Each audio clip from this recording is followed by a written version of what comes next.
Hello বন্ধুরা, welcome জানাই তোমাদের এই ভিডিওতে আমি বলবো কি কেপি কনস্টেবল ওপরে যে ট্রানজেক্টর কেসটা ছিল সেটা কি আদৌ মিটেছে।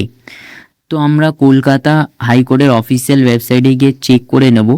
তো আমি চলে এসেছি কলকাতা হাইকোর্টের অফিসিয়াল ওয়েবসাইটে। তো এইখানে আমি কেস টাইপটা দিয়ে দিলাম। তো এইখানে আমি যে কেস টাইপটা আমি বসিয়ে দিলাম, রিট পিটিশন। এরপরে যে কেস নাম্বারটাই আমি এইখানে বসিয়ে দিলাম। তারপরে ইয়ারটা দিয়ে দিলাম। ইয়ার দেওয়ার পর আমি এইখানে ক্যাপচা কোডটা ফিল করে নিলাম।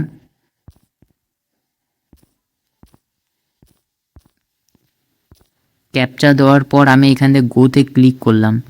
গোতে ক্লিক করার পর এইখানে দেখো, ভিউতে ক্লিক করার পর তোমরা ট্রানজেক্টর যে প্রোফাইলটা, কেপি কনস্টেবল যে ট্রানজেক্টর কেসের যে প্রোফাইলটা কিন্তু এইখানে খুলে গেছে। ঠিক আছে, এবার এইখানে আমি দেখব নেক্সট হিয়ারিং ডেট কি দেখাচ্ছে। এইখানে দেখো নেক্সট হিয়ারিং ডেট দেওয়া রয়েছে। এইখানে দেখো নেক্সট হিয়ারিং ডেট দেওয়া রয়েছে।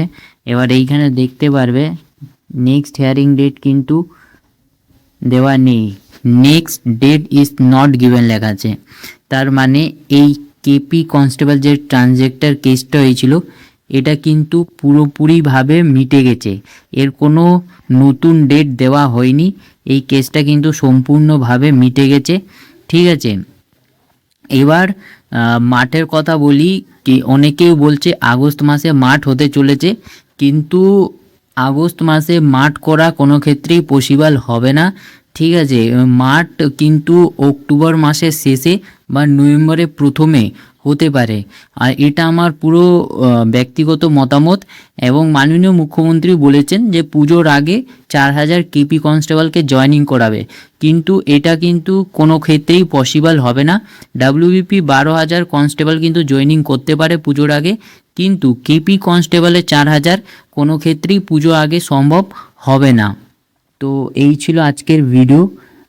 দেখা হচ্ছে নেক্সট ভিডিওতে। ততক্ষণের জন্য ভালো থাকেন, সুস্থ থাকেন।